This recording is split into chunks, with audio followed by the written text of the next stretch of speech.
mañana. Pasamos entonces a conocer el tema de En Contexto.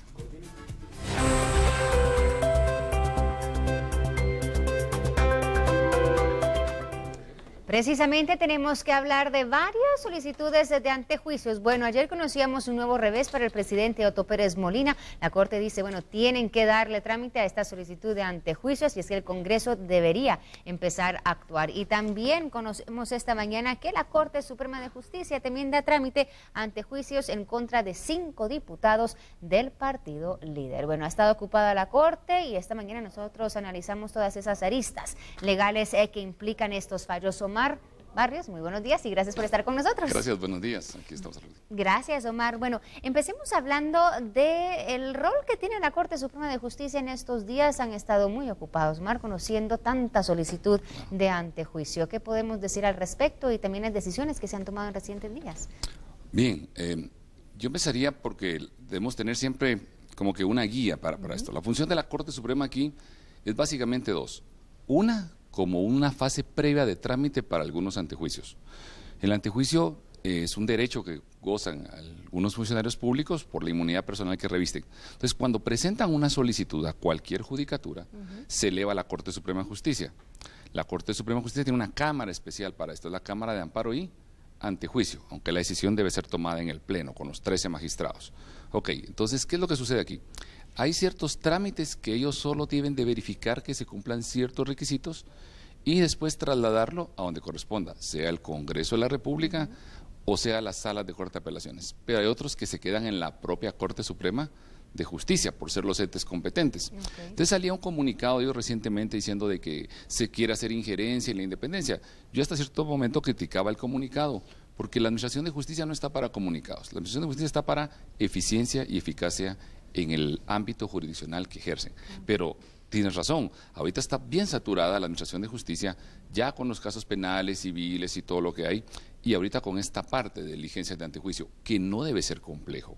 Las actuaciones que presentan las personas no representan una complejidad. Lo que es complejidad es todo lo que gira alrededor de todo ese tema, en especial pues la noticia que tenemos del día de ayer. Exactamente, la del presidente. Bueno, entonces, ¿qué tan complejo se vuelve a colocar este tema con el Congreso? ¿Veremos que un Congreso va a actuar o, como vimos semanas anteriores, que también estaban utilizando esas como medidas, ¿verdad?, para evadir el tema? Claro, claro. El Congreso de la República, como entidad, es un ente de representación política valiosísima. La estructura es vital, un buen Congreso. Pero si hablamos ya de lo que son los diputados en sí, funcionando, cómo se sujetan a decisiones que reciben del titiritero en las jefes de bancada y todo, se vuelve muy complejo. Uno puede escuchar analistas expertos tratando de establecer cuáles serían las probabilidades en esta decisión. Ahorita están, si lo pudiéramos decir así, en un análisis entre los grupos de poder. ¿Por qué es esto? Porque están ganando tiempo con la justificación de que como el periodo de sesiones ordinarias empieza el 1 de agosto, no podemos convocar a sesión extraordinaria para tomar la decisión. Y algunos podrán decir, pero faltan 2, 3 días para que ya estemos en periodo, mejor esperemos. No, en Administración de Justicia cada día es un día esencial, claro. Cuenta, si es un día perdido, o sea, no es como decir, esperemos 3 días para ganar tiempo, no, cuenta. ¿Qué decisiones toma el Congreso? ¿A qué arreglos llegan? Pues ya hemos visto nosotros cómo pueden agruparse para decisiones convenientes o desagruparse, por ejemplo, para el tema de reformas a la ley electoral. La Comisión Pesquisidora ya adelantó cuál es su informe, cuál es su dictamen, y ellos aducen que sí, que hay elementos suficientes para aducir de que es necesario revocarle la inmunidad personal al presidente de la República, que es presidente de la República en funciones y que no tenemos un antecedente de esa categoría. ¿Qué es lo que va a suceder? Insisto, las fuerzas de poder, los grupos van a establecer realmente qué decisión tomar en el momento en que reciban órdenes superiores. Lamentablemente no es una decisión de cada diputado. Es decir, bueno, ya presentaron entonces el informe. ¿Qué restaría ahora? ¿Ya solo la votación o cómo? Solo la votación. Solo eso es lo que estamos esperando. La Comisión Pesquisidora tiene que, o sea, como ahorita no ha habido sesión, la Comisión Pesquisidora tiene que rendir el informe, o sea, no solamente entregarlo en papel, tiene que estar la Comisión Pesquisidora e informarle a sus diputados. Este es nuestro informe. Cualquier ampliación o duda que tuvieran los diputados pueden solicitarle a los miembros de la Comisión Pesquisidora que amplíen, que rectifiquen el informe. Y ya con el informe firme, está establecido, entonces se va a proceder a la votación. Y ahí se necesita mayoría calificada. Siento 5 votos. Si aducimos el grupo que tiene el Partido Patriota y pensemos de que el Partido Patriota va a responder a los intereses del gobierno, cuando no debería ser así, pues no hay subordinación entre ellos, tenemos definitivamente ya un grupo de diputados menos en esa votación. Y tenemos una bancada grande, como la bancada líder, que va a tener que tomar como que la palestra. Pero hemos visto que ellos han evadido la responsabilidad de acudir al Congreso, justificándose en un montón de situaciones. Bueno, a ver si ahora actúan, ¿verdad? Por las declaraciones que daba Manuel Valdizón el otro día de que ha quedado estancado el proceso y que no han querido, no han habido voluntad. Hay que darle seguimiento porque él declaró que él pidió renuncia, que él ha estado denunciando la corrupción y si ahora tiene en sus manos, aunque no debería él darse el lujo de decir mi bancada por la independencia, pero claro, como aquí en Guatemala se dice cualquier cosa, ¿verdad? Entonces claro, habría que ver si le da seguimiento a lo que ofreció.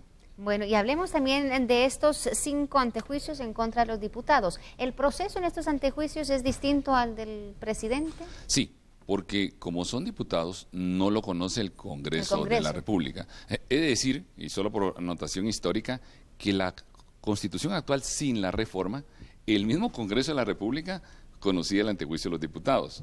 En la reforma constitucional se cambia y se traslada esta competencia a la Corte Suprema de Justicia. Aquí la Corte Suprema de Justicia tiene 2 funciones. La que acaban de ver ahorita, que es solamente calificar esa primera etapa inicial, que es admitir a trámite las diligencias. Ahorita tienen que nombrar al pesquisidor que va a investigar a cada uno. Aunque la solicitud se presente en conjunto, la Corte Suprema debería nombrar un pesquisidor para cada uno de esos diputados, para que sea más ágil. Si nombra un pesquisidor para todos los diputados, va a terminar este periodo constitucional y no vamos a ver el resultado. Pero aquí hay un complejo que no he visto realmente en las actuaciones, cómo lo ha resuelto el MP y la CICIG, aunque no son ellos directamente los que participan como tales, sino que en su función. Hay 2 derechos de antejuicio, uno como diputado y uno como candidato a diputado. Pareciera que solo uno, pero realmente tenemos el antecedente del candidato alcalde Manolito Castillo de Jutiapa, que en esa oportunidad él gozaba el derecho de antejuicio como diputado y como candidato a alcalde. Es un tema muy delicado porque o se pueden fusionar los trámites por celeridad y economía o se tienen que hacer 2 solicitudes. Aquí lo principal es que la Corte no vaya a cometer errores técnicos que lo que hagan es atrasar esto, porque definitivamente siempre se va a subutilizar el amparo para poder atrasar los procesos y habría que ver la Corte de Constitucionalidad, aunque en el caso del presidente pues se tardó un poco fuera del tiempo, pero la Corte de Constitucionalidad resolvió, que eso es elemental. Las evidencias son enormes, la lógica me llama a decir que tienen que darse con lugar, pero acuérdense que ahí solo es revocarle la inmunidad, no pierde aún el cargo, claro, solamente significa ya el juez de primera instancia le puede tomar declaración. Y en el caso de los diputados hay una particularidad constitucional. Si les declararan prisión preventiva como medida de coerción, ahí sí quedan suspendidos de sus cargos. Si les dictan arresto domiciliario o caución económica, lamentablemente pueden seguir en sus cargos. Bueno, eso ya sería cuestión ética, ¿verdad?, de cada diputado. Y hay varios trámites entonces que siguen en la Corte Suprema de Justicia. Por ejemplo, aquí estamos viendo que no se conoció aún una solicitud para retirar la inmunidad a Edgar Barquín, por ejemplo. Eso todavía está pendiente. Pero ahí, no, y es un caso, le puedo decir que todavía más fuerte que el del presidente de la República, ¿verdad? ¿Por qué? Por lo que viene del proceso electoral. O sea, no olvidemos que el presidente de la República se señala de tener una gran participación, pero en el caso de la disposición es todavía mucho más delicada por todos los criterios que hay al respecto de qué va a pasar con su participación política o no al respecto. Lo que sucede, y lo hemos comentado con todos ustedes, es de que alguien señalado de esa forma, en cualquier lugar razonablemente, se hubiera retirado. Yo no voy a afectar a mi organización, ¿cómo voy a afectar a mi candidato presidencial? ¿Cómo afectar a mi organización? No, yo me retiro, no necesito que mi organización tenga un peso innecesario. Pero aquí en Guatemala bueno, vemos casos de casos, Omar, eso sí es cierto. Bueno, Omar, entonces para finalizar, mira, otra pregunta que tienen muchos es, bueno, estos antejuicios o las solicitudes de antejuicios se están dando muchos, ¿verdad? Ya es como algo que han tomado para venir y quizá atacar a alguien que no cae bien, o ¿cómo ves tú este juego ahora de los antejuicios? Porque también le pueden dar un mal uso a la figura, ¿verdad? Lo que sucede es que cualquier persona puede ser señalada de participar en un hecho ilícito. pueden presentar una denuncia en contra tuya, una denuncia en contra mía, y nosotros no revestimos de ninguna inmunidad personal. El Ministerio Público revisaría y va a ver que esa denuncia no tiene ninguna probabilidad, que no es hecho ilícito, la va a desestimar, ¿verdad? Y a nosotros nos va a corresponder el derecho de poder después demandar a los que nos denunciaron. Pero en el caso de ciertos funcionarios públicos de alta jerarquía, se les protege con esa inmunidad personal. Nos conviene a todos que realmente se mantengan en sus funciones. Ahora, ¿qué es lo que sucede? Y por eso me gustaba mucho esa parte de la pregunta, decías, esta cantidad de antejuicios. Lo que sucede es que en un país que funcionara bien el gobierno, no miraríamos esto. Miraríamos una diligencia antejuicio de vez en cuando.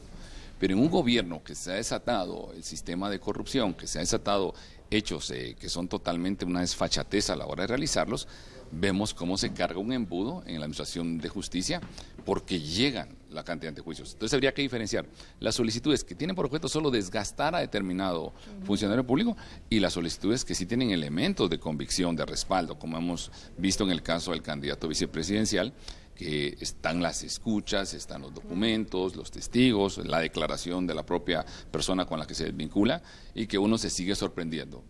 ¿Por qué a la Corte Suprema le cuesta entender tanto eso? Para darle trámite a un proceso electoral. Y perdón por el tiempo, pero sí quisiera cargar esto. Es proceso electoral y la regla es que cuando estás en un proceso electoral y hay trámites propios del proceso electoral, se tiene que agilizar, tiene que haber una celeridad. No le pueden dar el mismo trámite que le dan a otros procesos de antejuicio, porque el proceso electoral todos los días y horas son hábiles. Claro. Y aunque las diligencias de antejuicio tienen su trámite, los magistrados y magistradas de la Corte Suprema sí tienen que tomar muy en cuenta la importancia de esto en lo que acontece el 6 de septiembre de este año. Claro, ya estamos a pocas semanas y el tiempo corre, como menciona Omar. Muchísimas gracias por haber estado con nosotros esta mañana. Siempre es un gusto. Gracias a ti por explicarnos entonces lo que está ocurriendo con estas solicitudes de antejuicios y los trámites que lanza la Corte Suprema de Justicia. Tenemos que pasar a otra información esta